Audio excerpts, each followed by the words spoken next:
¿Cuáles son tus historias de terror trabajando en el turno noche? Tenía turno de noche en un hotel de 10 pisos. Trabajaba en la recepción. También teníamos alquilados algunos apartamentos. Esa noche, la tía de un niño de 7 años y una niña de 9 años regresó a casa. 10 minutos después recibí una llamada de la tía, angustiada, pidiéndome que llamara a una ambulancia y a la policía. Habían encontrado a la madre de los niños sin vida en la cocina del apartamento del 5º piso. Más tarde se informó que había sido atacada con un objeto punzocortante más de 50 veces por su esposo. Así fue como sus hijos la encontraron. El verdadero horror inolvidable vino después. Me sentí tan impotente cuando me quedé a cargo de los niños por un corto tiempo. Tenían los rostros pálidos y congelados. Luego subí con ellos en el ascensor hasta el 10º piso. La policía había ocupado una habitación allí y también estaba una unidad especial de asistencia que se hizo cargo de los niños. Ese viaje en ascensor con ellos, tan inexpresivos, y yo sin poder hacer nada más que sostener sus manos. Hasta el día de hoy odio a la persona que les hizo eso a sus hijos. Trabajaba en el turno nocturno de seguridad en nuestro centro comercial local, bastante deteriorado. Éramos 2 en turno. Yo estaba en la sala de control y mi compañero patrullaba el centro comercial cuando, de repente, se activó la alarma de incendio. La regla en esta situación era dejar que siguiera su curso hasta pasar a modo de evacuación, lo cual enviaría una alerta a la estación de bomberos local para que acudieran y se hicieran cargo. Vale la pena señalar que era sábado por la noche, madrugada de domingo, poco después de las 2 de la mañana, con muchos clubes nocturnos en las cercanías. Y cuando la alarma entra en modo de evacuación, todas las puertas se abren automáticamente. Así que, como era de esperarse, el centro comercial se llenó rápidamente de casi 100 personas borrachas y drogadas que salían de los clubes. Lo vi por las cámaras, avisé a mi compañero por radio y le dije que corriera a la sala de control. No pasó mucho tiempo antes de que nuestros nuevos invitados empezaran a destrozar el lugar. Silencié la alarma, llamé a la policía e hice anuncios regulares por el sistema de altavoces avisando que la policía venía en camino. Llamé a mi jefe para informarle de la situación y todo lo que dijo fue que llamara a la policía. No era necesario que me lo dijera, ya lo había hecho. Los bomberos llegaron primero. Los dejé entrar a la sala de control, pero no los dejé acceder a las áreas públicas porque era demasiado peligroso, ni a las áreas de servicio porque algunos de los intrusos habían logrado entrar allí también. La policía llegó, pero no entraron de inmediato porque necesitaban refuerzos. 2 agentes contra aproximadamente 100 personas no era una pelea justa, y no los culpaba. Cuando llegaron los refuerzos, comenzaron a barrer el centro comercial sección por sección, mientras el otro guardia los ayudaba cerrando las puertas conforme avanzaban. Luego tuvieron que revisar pasillo por pasillo en las áreas de servicio para encontrar a los otros. Solo quedaban unos 7, que fueron encontrados y escoltados fuera del lugar justo cuando llegaron mi jefe, el jefe de mantenimiento y el gerente de operaciones del centro comercial. Me reprendieron por haber dejado que la alarma entrara en modo de evacuación, a pesar de que les mostré por escrito que había seguido el procedimiento. El jefe de mantenimiento me respaldó diciendo que actué como correspondía. A mi compañero lo reprendieron por abandonar su puesto. Apelamos esa sanción ante la gerente de área y, afortunadamente, nos dio la razón. Un guardia del centro comercial contra 100 borrachos violentos, claro que abandonó su puesto, y con toda razón. Trabajé como guardia nocturno en un centro de convenciones durante algunos años. Una noche, alrededor de las 2 de la mañana, estaba en las cámaras charlando con otro oficial que estaba en lo que llamábamos base. Teníamos a 2 guardias más y a mi supervisor patrullando el lugar. Vi a un hombre sin hogar subir por nuestro ascensor exterior hasta una terraza pública y empecé a vigilarlo. Nada fuera de lo normal. El tipo fue a una esquina que quedaba justo fuera del alcance de nuestras cámaras, una esquina que conocíamos porque la gente solía echarse una siesta ahí. Avisé por radio al oficial más cercano, que estaba patrullando junto con mi supervisor, diciéndoles que había un tipo ahí haciendo quién sabe qué. Ellos comenzaron a caminar hacia esa área de manera tranquila. Cuando llegaron a la escena, en otra cámara directamente debajo de esa esquina de la terraza, a unos 15 metros de altura y justo frente a nuestra oficina, vi caer un cuerpo en línea recta, aterrizando sobre sus piernas y desplomándose en el suelo. Me levanté de un salto de mi silla, completamente en pánico. Agarré el botiquín de primeros auxilios y salí corriendo hacia afuera. Mi compañero en base agarró el teléfono y llamó al 911. Mi supervisor gritó: «Base, llamen al 911» y respondieron: «Ya estamos en eso». Llegué primero al lugar y el hombre estaba retorciéndose de dolor, en estado deplorable y murmurando: «¿Qué pasó?». Intentó darse la vuelta y vi que también tenía las muñecas en muy mal estado. No me atreví a tocarlo y dudaba que el botiquín pudiera servir de algo en esa situación. Mi supervisor y el otro oficial bajaron corriendo las escaleras. Resultó que, cuando llegaron a la terraza, el tipo estaba sentado justo en el borde, con la caída de 15 metros directamente debajo. Mi supervisor le gritó: «Oye, bájate de ahí». Y el hombre simplemente se levantó y se dejó caer, sin decir una palabra. Los primeros auxilios llegaron y lo llevaron al hospital. Yo, por supuesto, tuve que hacer el informe y revisar los videos del incidente. Una hora después, un policía vino y me dijo que el hombre había sobrevivido, aunque probablemente nunca volvería a caminar.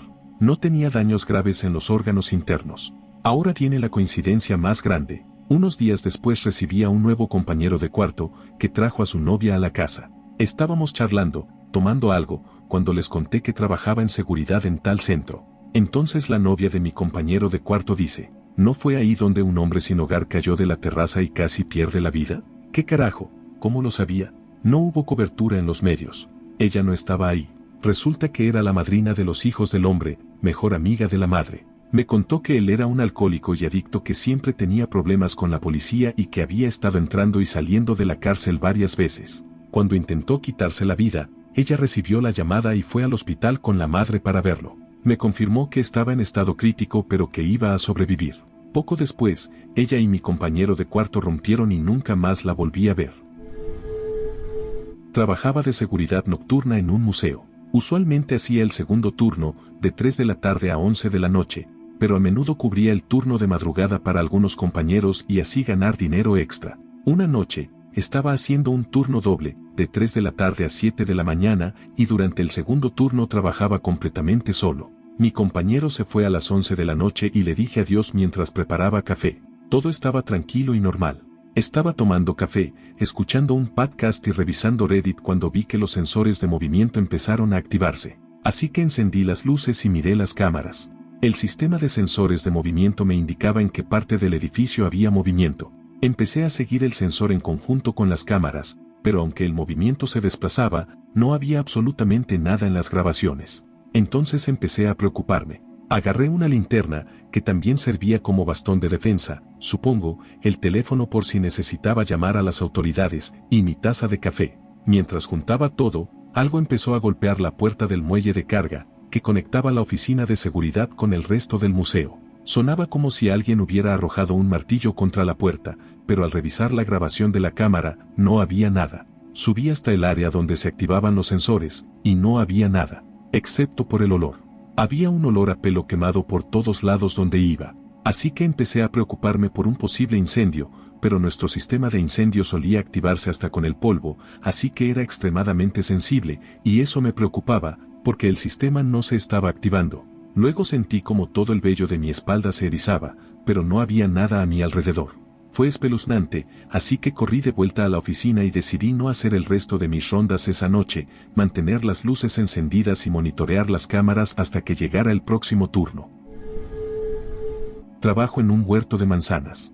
Durante la limpieza después de la temporada me retrasé una noche, nada fuera de lo común, y me encontré con algo que realmente espero no volver a ver. Estaba trasladando unos fardos de heno mojados y en descomposición al esparcidor de estiércol, de noche, con solo una linterna barata y las luces de freno del camión que estaba usando para iluminar el área detrás de mí. A mitad de camino empecé a sentir que alguien me observaba, pero cuando me di vuelta no vi nada. Volví al trabajo y rompí y lancé algunos fardos más al esparcidor, hasta que otra vez tuve esa extraña sensación y me giré. A unos 50 metros vi la silueta de un tipo en la cima de la colina detrás de mí. Cuando lo miré, se dio la vuelta y se alejó. Me dije a mí mismo: está bien, esto es raro, pero probablemente sea algún chico que vino a robar manzanas o algo así, y seguí trabajando. Durante el resto de los fardos no dejaba de mirar hacia todos lados porque juraba escuchar pasos corriendo a mi alrededor, pero claro, cuando miraba no había nada. Cuando terminé de meter todos los fardos en el esparcidor y saqué el heno que quedó en la caja, levanté la vista y casi me hice encima del susto. En el límite del alcance de las luces altas del camión, que no llegaban muy lejos porque era un Ford Ranger de mediados de los 90, vi una figura oscura mirándome fijamente. De inmediato sentí que había algo raro. Era un poco demasiado alta para ser humana y sus extremidades se veían un poco demasiado largas. Me quedé mirándola durante un minuto, mientras lentamente agarraba la radio y llamaba a mi jefe o a quien fuera. No hubo respuesta. Llamé otra vez para asegurarme de que tenía señal. Y nada. Entonces me bajé en silencio y me metí en la cabina del camión. El segundo exacto en que cerré la puerta, esa cosa giró la cabeza de golpe y salió disparada fuera del alcance de las luces. Saqué mis habilidades de rally de donde pude y me lancé hacia la entrada del huerto para fichar y volverme a casa, lo más lejos posible de esa cosa. Nunca la volví a ver, y sinceramente espero no volver a hacerlo jamás. Trabajaba en el turno nocturno de un Home Depot. Hubo una vez en que, durante una semana más o menos, nuestra tienda estuvo abierta las 24 horas. En general no fue un problema, normalmente nadie viene a comprar artículos de mejoras para el hogar a las 2 de la mañana, excepto una pareja que vino a buscar mesadas de mármol a la 1:30 de la mañana, y la mujer llevaba puesto un vestido elegante. Supongo que también podría mencionar a una joven que vino a buscar un portarrollos de papel higiénico poco después de la medianoche. Yo acababa de salir de mi primer descanso, y llevaba puestos unos shorts de mezclilla y uno de esos uniformes típicos de karate, blanco con cinturón negro. También fue curiosamente específica sobre qué portarrollos quería, pero la verdadera historia está en el área de la aislación térmica. Eran casi las 3 de la mañana y yo, junto con otro compañero, estábamos reponiendo aislantes, además de ordenar los pasillos y hacer algo de mantenimiento. Un montón de rollos grandes de aislamiento R30 se habían caído en su pasillo, y mientras yo los acomodaba, una maldita mano salió de entre el montón y me agarró el brazo. Perdí la cabeza de tal manera que no solo mi compañero se asustó, sino que también mi jefe, que estaba al otro lado de la tienda, vino corriendo a ver qué pasaba. Resultó que un vagabundo borracho había entrado a la tienda en algún momento, imagino que antes de que llegara el turno nocturno, y se había hecho un nido entre la aislación donde se quedó dormido. El tipo estaba en muy mal estado, tan mal que tuvimos que llamar a la policía para que viniera a sacarlo. Después de eso, siempre tuve más cuidado cuando me tocaba trabajar cerca de la aislación, al menos durante el tiempo que la tienda estuvo abierta 24 horas. Trabajo en el turno nocturno de un centro de rehabilitación. Tenemos una puerta protegida con una cámara que apunta hacia abajo y uno de esos timbres con cámara. En la oficina, el monitor de la cámara está en una pared y el monitor del timbre en otra. Estaba haciendo papeleo cuando vi pasar a un hombre, detenerse unos segundos, luego darse la vuelta lentamente, regresar y quedarse mirando hacia la cámara. Y seguía mirando. El centro está en un barrio complicado, así que estoy bastante acostumbrado a ver gente rondando cerca de la reja y normalmente no les presto atención. Pero la forma en que este hombre miraba era inquietante. Sus ojos y su expresión estaban vacíos y muertos, como si estuviera sumido en pensamientos horribles. Estaba casi seguro de que estaba completamente drogado con sintéticos. Usé el intercomunicador para preguntarle si estaba bien, pero él solo seguía mirando fijamente la cámara. Tenemos una regla. Si no está herido ni intenta entrar, mejor dejarlo estar. No tiene sentido involucrarse innecesariamente con alguien que podría ser hostil o complicarse con los locales. Les juro que se quedó ahí mirando la cámara durante 2 horas, con esa misma expresión vacía, mirándome directo. Hice una ronda y, cuando volví, ya se había ido, lo cual me inquietó aún más. Trabajaba en una tienda de Subway que abría de 9 de la mañana a 9 de la noche. No era raro que estuviera ahí desde la apertura hasta el cierre, ya que era el gerente de la tienda y a menudo cubría turnos o tenía trabajo adicional que hacer. Un día había mandado a casi todo el mundo a casa, así que solo quedábamos yo, una chica nueva de 16 años y mi asistente de gerente. La tienda tenía una regla estricta de no abrir la puerta trasera después de que oscureciera. Yo la hacía cumplir sin excepciones porque había escuchado demasiadas historias del horror y no valía la pena arriesgarse a ser asaltado. A esta nueva empleada le había dicho claramente que no abriera la puerta por ningún motivo después de que oscureciera. Esta chica pensó que sabía más y salió a sacar la basura después de que cerramos. Esta vez, había alguien esperándola afuera, alguien que ya había estado vigilando la tienda desde hacía un tiempo. Forzó su entrada. Escuché la pelea y sus gritos y corrí hacia atrás. El tipo exigía dinero, pero solo podía abrir las cajas registradoras después de las 9 de la noche porque la caja fuerte tenía un cierre automático, así que le di todo lo que teníamos en ellas. Luego intentó encerrarnos en la cámara frigorífica, aunque en realidad no se puede cerrar desde dentro. Activamos la alarma silenciosa que estaba en la cámara y esperamos a que llegara la policía, porque no sabíamos si el tipo todavía seguía en la tienda. Estuvo un rato revolviendo mi oficina y después todo se quedó en silencio. Sinceramente, estaba más preocupado de que pudiera hacerles daño a mis empleadas que por el dinero. Ambas eran chicas jóvenes. Renuncié a esa tienda poco después y me transferí a un barrio mejor. Hace muchos años, trabajaba en una estación de radio regional en medio de la nada, en Australia. Era el operador nocturno. Debía mantener la lista de reproducción funcionando, preparar todo para la mañana, hacer las revisiones manuales para el día siguiente y encargarme de cualquier problema inesperado. Pasaba mucho tiempo sentado en lo que era básicamente un galpón de chapa en medio de un campo, con mi perro, descalzo, escuchando música de los años 50 y 60 y haciendo crucigramas. Excepto una noche, cuando pasaron los cazadores de canguros. Asustaron a los canguros en el campo y uno de ellos saltó de cabeza a través de la ventana de nuestra oficina. Así que ahí estaba yo, descalzo y medio dormido, cuando un canguro de casi 2 metros de altura atravesó la ventana de vidrio. Sangre y vidrios por todos lados. Mi perro empezó a perseguir al canguro, y yo a perseguir a mi perro. El canguro rebotaba por toda la oficina, tirando cosas de los escritorios en la oscuridad, dejando rastros de rojo por todas partes. Corrí y abrí las puertas del estudio, y mi perro logró sacarlo afuera, donde, supongo, el pobre canguro fue abatido. Luego tuve que llamar a mi jefe. Trabajaba en el turno nocturno de un supermercado grande, de esos que no están abiertos toda la noche pero que tienen un equipo mínimo para descargar la mercadería, preparar y limpiar. Yo trabajaba cerca de la entrada, que tenía unas grandes puertas de vidrio, pero desde donde estaba no podía verlas directamente. Alrededor de las 3 de la mañana, escuché que golpeaban en las puertas. No era algo tan raro. A veces era algún empleado que llegaba para un turno temprano y no tenía tarjeta, a veces era algún pedido de comida, o alguna persona que pensaba que estábamos abiertos a pesar de que claramente no lo estábamos. Me acerqué a la puerta y vi a un hombre que no reconocí, empapado por la lluvia. A simple vista parecía normal, pero había algo en el que me inquietaba. Tenía esa vibra, ¿saben a cuál me refiero? Como si estuviera a punto de convertirse en un adicto al metanfetamina hecho y derecho, pero aún mantenía una apariencia más o menos funcional. Se estaba sosteniendo apenas lo suficiente como para parecer normal, pero definitivamente se veía inestable. Sin abrir la puerta, le dije que la tienda estaba cerrada. Él me respondió que necesitaba ayuda, que su auto se había descompuesto en el estacionamiento y que necesitaba un impulso.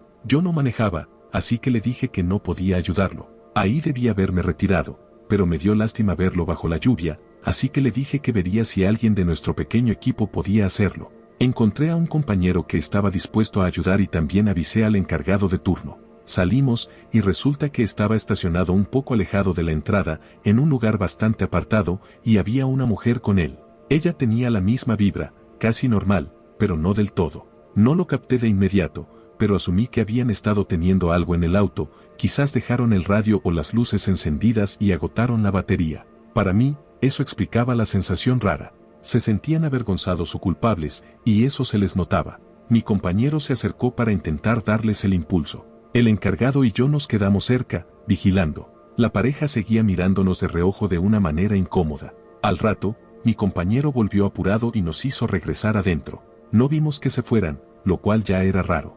Entramos, cerramos con llave de nuevo, y entonces mi compañero nos agradeció por no dejarlo solo con ellos. También había notado esa vibra inquietante. Lo que más lo preocupó fue que, además, el auto no tenía absolutamente nada malo.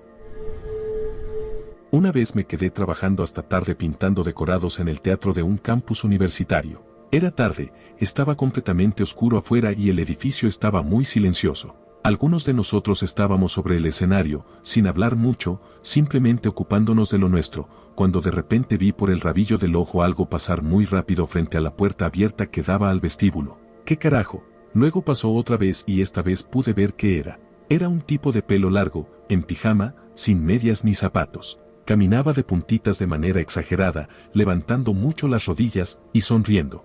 Puede sonar algo gracioso, pero en el momento fue espeluznante. Todos nos miramos entre nosotros y uno de los pintores estaba a punto de cerrar la puerta cuando el tipo entró directamente. Se quedó ahí parado, mirándonos fijamente durante un minuto entero. Se podía oír caer un alfiler. De repente abrió los brazos dramáticamente y dijo: «Yo soy su Salvador, Jesucristo». Nadie respondió y, eventualmente, se fue caminando. Supongo que esperaba provocar más reacción.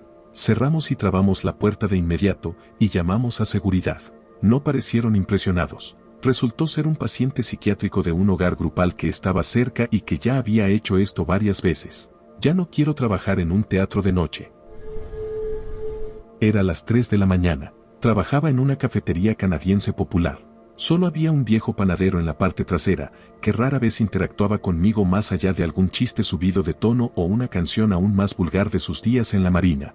Fuera de eso, estaba completamente solo. No había un alma en los alrededores y no esperaba ver a nadie más durante al menos otra hora. Estaba empacando los productos del día anterior para donarlos al refugio de personas sin hogar, cuando de reojo, juro que vi algo. Estaba detrás de mí. Me di vuelta y miré hacia abajo. Había un niño pequeño ahí parado. Un pequeño nativo, con un peinado de faux hawk, mirándome intensamente. Me quedé mudo de lo absurda que era la situación. ¿Cómo había llegado detrás del mostrador? No escuché que se abriera la puerta ni lo vi pasar. Registré todo el local. No había nadie. Grité al panadero por si tenía algún amigo o algo que hubiera perdido a su hijo. Vino, y al igual que yo, se quedó paralizado al ver al niño y estaba igual de desconcertado. El niño empezó a murmurar cosas ininteligibles. Le ofrecí un vaso de agua y un pequeño donut, y el panadero salió corriendo para revisar los alrededores de la manzana.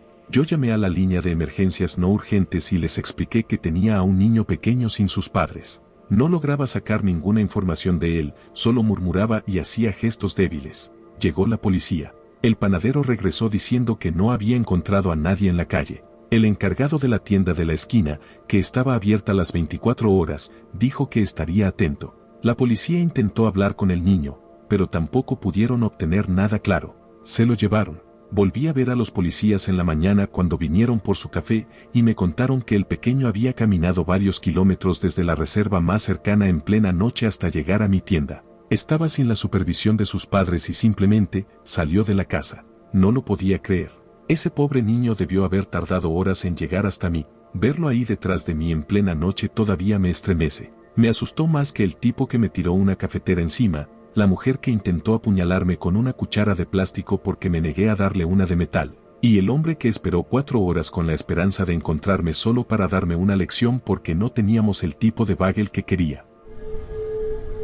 Trabajaba en el turno noche de una tienda de comestibles en el departamento de frutas y verduras. La tienda cerraba a las 10 de la noche, pero mi turno terminaba a las 11 de la noche para tener tiempo de limpiar y preparar todo para el turno de la mañana. Recién había regresado de unas vacaciones de 2 semanas y estaba hablando con un par de chicas jóvenes que trabajaban en las cajas registradoras. Me contaron que 2 veces la semana anterior hubo un hombre en el estacionamiento esperándolas para acosarlas. La primera vez les preguntó si tenían planes para esa noche, pero ellas no respondieron y él se fue. La segunda vez, cuando intentaron evitarlo, él le agarró el brazo a una de ellas. Lograron soltarse y correr de vuelta a la tienda y llamaron a la policía, pero para cuando llegaron, él ya se había ido. Como ya había vuelto al trabajo, les dije a las chicas que las acompañaría a sus autos cuando terminaran sus turnos. La tienda cerraba a las 10 de la noche y ellas salían a las 10:30 de la noche. Así que alrededor de las 10:15 de la noche decidí salir a dar una vuelta por el estacionamiento y revisar que todo estuviera bien. No había nadie. Las siguientes 2 noches fue igual. Patrullaba rápido antes de que salieran y luego las acompañaba hasta sus autos. Todo estaba completamente tranquilo. La cuarta noche fue cuando realmente se puso aterrador. Llovía a cántaros, así que no hice mi patrullaje habitual.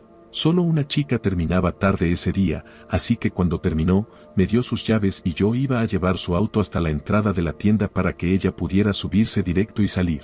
Corrí hacia su auto bajo la lluvia y justo cuando estaba por entrar, vi que la rueda trasera del lado del conductor estaba completamente desinflada, probablemente la habían pinchado con una cuchilla. Entonces me asomé por el otro lado del auto y vi al hombre del que me habían hablado, agazapado detrás del coche. Me dio un susto terrible. No saltó ni me atacó ni nada, pero simplemente verlo ahí, en medio de la noche, bajo la lluvia intensa, es una imagen que jamás podré borrar. Quise inmovilizarlo o detenerlo, pero temía que pudiera tener un cuchillo, así que empecé a gritar y actuar como un loco hasta que él salió corriendo. Llamé a la policía y vinieron a tomarme declaración.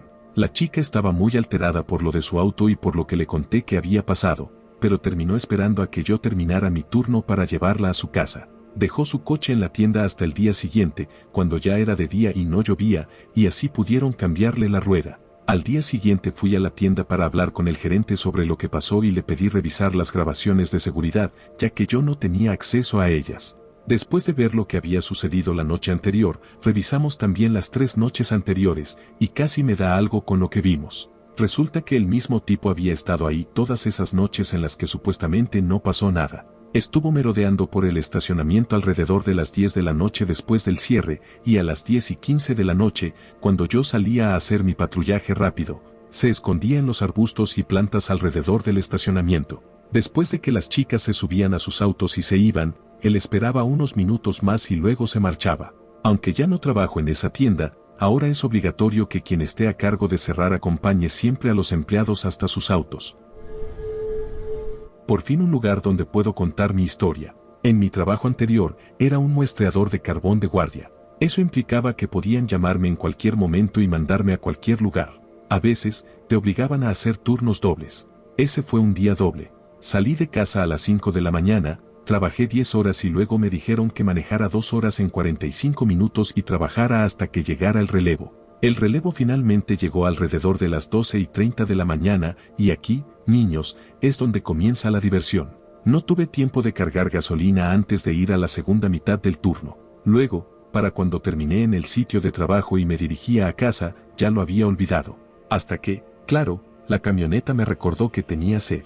Por suerte, había una estación de servicio en el camino, de esas grandes, con 16 surtidores. Hasta ese momento, y siempre después, mi política personal era usar el surtidor más cercano a la puerta. Esa noche, el agotamiento me hizo usar el surtidor más cercano a la calle. Primer error. Ya estaba en modo automático, cansado, hambriento y soñando con una ducha caliente y la cama. Prácticamente me caí de la camioneta, metí la tarjeta de gasolina en el surtidor, apreté la información de cualquier manera, agarré la manguera y me di vuelta para cargar gasolina. Aquí es donde les debo decir que siempre deben estar atentos a su entorno. Yo fallé en eso. Al darme vuelta, con la manguera activada en la mano, me encontré con una mujer atractiva parada frente a mí. ¿De dónde salió? Al mirar rápidamente me di cuenta de que había un auto viejo a la derecha de mi camioneta, que no había visto. Estábamos en un área muy pobre, con una alta tasa de drogadicción. Mi mente gritó mierda. La mujer me pidió $5 para gasolina para poder llegar a su casa. Le respondí, y era verdad, que si no fuera por la tarjeta de la empresa, yo tampoco tendría cómo llegar a casa. Por el rabillo del ojo noté un movimiento sospechoso. Ella había dicho que estaba sola, pero dudé sobre eso. Rodeando sigilosamente el frente de mi camioneta venían 2 jóvenes delgados, con pinta de necesitar algo. Soy fumador, y en ese momento usaba un encendedor Zippo. También mido 1,93 metros y pesaba unos 136 kilogramos. No me había cortado el pelo ni afeitado en unos 7 meses. Y después de estar 20 horas de turno, tenía un aspecto bastante salvaje. Rápidamente saqué un cigarrillo y el Zippo del bolsillo de mi camisa, encendí el cigarrillo y dejé el encendedor encendido, con la manguera de gasolina todavía en la otra mano, justo cuando los tipos doblaban la esquina delantera de mi camioneta. No soy experto en peleas, combate cuerpo a cuerpo ni nada de eso, pero tengo hijos a los que debía volver a ver. Ellos me vieron con el encendedor y la manguera, con los ojos desorbitados y cara de loco, y gracias a eso, se retiraron. No les quité la vista de encima mientras regresaban al auto, al mismo tiempo que volvía a mirar a la mujer. Ella parecía derrotada cuando también regresó al auto, y cerró la puerta de un portazo como nunca había escuchado uno. $10 de gasolina después, me fui, temblando como una hoja. Aunque la política de la empresa prohibía estrictamente portar armas de fuego, nunca volví a trabajar otro turno sin estar armado. Si vas a exigir seguridad en el lugar de trabajo, también deberías permitir seguridad para ir y volver del trabajo. Trabajaba en el turno nocturno de seguridad en uno de esos centros comerciales al aire libre. No era exactamente un centro comercial pequeño en forma de fila, pero tampoco se podía cerrar completamente para evitar el acceso por la noche, si eso tiene sentido. Este centro estaba justo al lado de 2 refugios para personas sin hogar, que tenían bastante actividad delictiva. También estaba cerca de algunos clubes nocturnos y salas de conciertos. Había mucho potencial para que el desorden llegara a la propiedad. Para ese entonces, ya era despachadora y no patrullaba a pie. Estaba haciendo mis cosas, eran alrededor de las 3 de la mañana cuando escuché un ruido fuerte viniendo del pasillo que lleva a nuestra oficina. Miré las cámaras y vi a un hombre usando toda su fuerza y cuerpo para intentar abrir la puerta de cierre magnético. Era mi única protección mientras los guardias estaban patrullando, ya que no estábamos armados y yo no tenía ni siquiera un par de esposas por si necesitaba defenderme. De inmediato avisé por radio a mi supervisor para informarle sobre este tipo intentando forzar la puerta. Y entonces, la puerta se abrió de un tirón. No sabía qué hacer, así que otra vez avisé a mi jefe y le dije que el tipo ya estaba en el pasillo acercándose a mí. Mi jefe dio un 10 a 33, significa dejar todo lo que estás haciendo y acudir rápido a ayudar.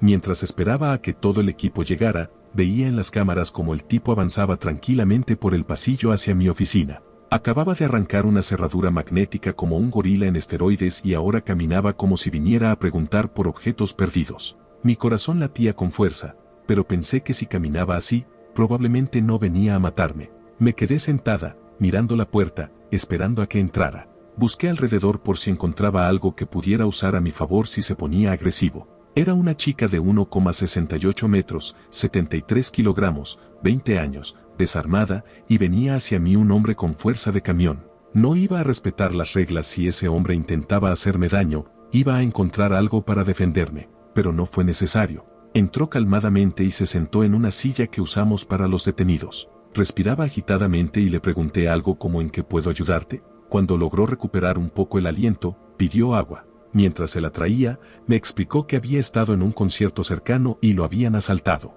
Vino hacia nosotros porque había trabajado antes en el centro comercial y sabía dónde encontrarnos. No recuerdo si le robaron el teléfono o si lo perdió en el camino, pero terminamos llamando a la policía en su nombre. Mi jefe y mis compañeros eventualmente llegaron. Me sentí mal de no haber actualizado por radio que estaba bien, pero también estaba aterrada. Todo esto pasó en el transcurso de unos 5 minutos, pero se sintió mucho más largo, como si el tiempo hubiera dejado de tener sentido. La última vez que revisé, el marco de la puerta todavía seguía dañado por la fuerza bruta de aquel tipo lleno de adrenalina. Trabajo en un hotel como auditora nocturna en el centro de Chicago, así que la gente loca es algo normal para mí y usualmente solo les digo que se vayan. Pero una vez recibí una llamada del 10º piso. Un huésped me dijo que alguien, o algo, estaba intentando entrar a su habitación. Inmediatamente mandé a seguridad a revisar, pero no vieron nada. Más tarde esa noche me volvió a llamar diciendo que alguien estaba usando herramientas eléctricas para romper su puerta, así que esta vez subí yo misma, con seguridad siguiéndome. Y otra vez, nada. Para resumir, la policía llegó después de ser notificada de que había un hombre intentando saltar por la ventana. Salí a mirar y el tipo estaba colgando por fuera de la ventana. Incluso había atado 2 sábanas como una cuerda improvisada, como en las películas. La policía subió y yo lo seguí, y hermano, la habitación estaba cubierta de líquido rojo y vidrios rotos, el televisor estaba pulverizado, partido por la mitad, y el colchón estaba manchado de rojo y lo que olía como orina. Todos los espejos de la habitación habían desaparecido. Este tipo rompió una ventana de más de 2 centímetros de grosor, a prueba de viento y reforzada con acero, con su maldita cabeza. No lo podía creer, estaba todo lastimado. Todavía no puedo creer lo que vi esa noche. Después de eso empecé a ver figuras con forma humana por el rabillo del ojo cuando camino por los pasillos. Tal vez sea solo paranoia, pero hombre, no fue una buena forma de terminar mi segunda semana en el mundo de la industria hotelera.